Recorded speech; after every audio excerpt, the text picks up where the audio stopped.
పుబ్బా నక్షత్రం వాళ్ళు ఎవరు చూస్తున్నా సరే శాస్త్రం చెప్పినటువంటి ఒకే ఒక్క మాట ఏంటి అంటే డిస్ట్రాక్షన్, ప్లెజర్ డిస్ట్రాక్షన్. అది లవ్ వల్ల కానీ, లగ్జరీ వల్ల కానీ, కంఫర్ట్స్ వల్ల కానీ, చెడు సహవాస దోషం వల్ల కానీ లైఫ్లో డిస్ట్రాక్షన్స్ అనేటువంటిది వచ్చి అనుకున్నటువంటి గమ్యం చాలా లేట్ అవుతుంది. సో డిసిప్లిన్ అనేటువంటిది చాలా అవసరం అండి.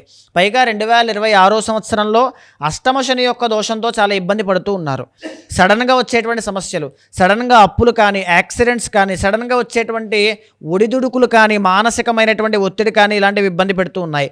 గురుబలం కాపాడుతోంది, బట్ ఎంతవరకు అష్టమ శని యొక్క ప్రభావం కూడా మరి ఖచ్చితంగా ఉంటుంది కదా. ఆ కర్మ యొక్క ప్రభావం నుంచి బయటికి రావాలి, ఆ డిస్ట్రాక్షన్స్ నుంచి బయటికి రావాలి. మాకు ఒక పరిపూర్ణమైనటువంటి రాజయోగం కావాలి. గురుబలం ఉన్నప్పుడు ఆ గురుబలాన్ని మేము పరిపూర్ణంగా అనుభవించాలి అంటే ఫిబ్రవరి 15వ తారీఖు మహాశివరాత్రి నాడు పర్వదినం రోజున జాగరణ కార్యక్రమంలో పాల్గొనండి.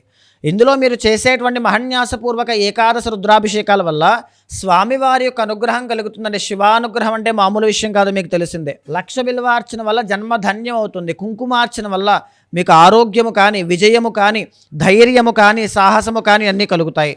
అష్టద్రవ్యపూర్వక లక్ష్మీ గణపతి హోమం వల్ల అష్ట ఐశ్వర్యాలు కలుగుతాయి. కమలాత్మిక హోమం వల్ల సిరి సంపదలు కలుగుతాయి.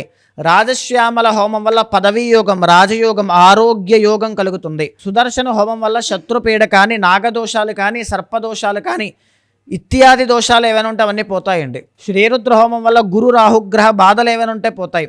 వేద పండితుల యొక్క ఆశీర్వచనం వల్ల ఆయుష్ పెరుగుతుంది. పుబ్బా నక్షత్రం వాళ్ళంటేనే జనరల్లీ చాలా అట్రాక్టివ్ పీపుల్ అండి. మీ మీద దృష్టి ప్రభావం చాలా తీవ్రంగా ఉంటుంది. ఖచ్చితంగా ఈ యొక్క కార్యక్రమంలో పాల్గొనండి. జన్మకో శివరాత్రి అంటారు. ఆ శివరాత్రి ఇదే కావచ్చు, బహుశా అందుకే నా మాటలు మీకు వినిపిస్తూ ఉండవచ్చు.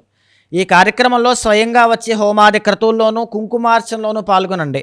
రాలేని పక్షంలో దూరాన ఉన్నా, ఎక్కడైనా ఏదైనా ఇబ్బంది ఉన్నా లైవ్లో కనెక్ట్ అయ్యి స్వామివారి యొక్క పూజా కార్యక్రమాలు చూస్తూ, వీక్షిస్తూ, గోత్రనామాలతో చేయించండి. 2026లో పరిపూర్ణమైనటువంటి శివానుగ్రహాన్ని మీరు పొందుతారు.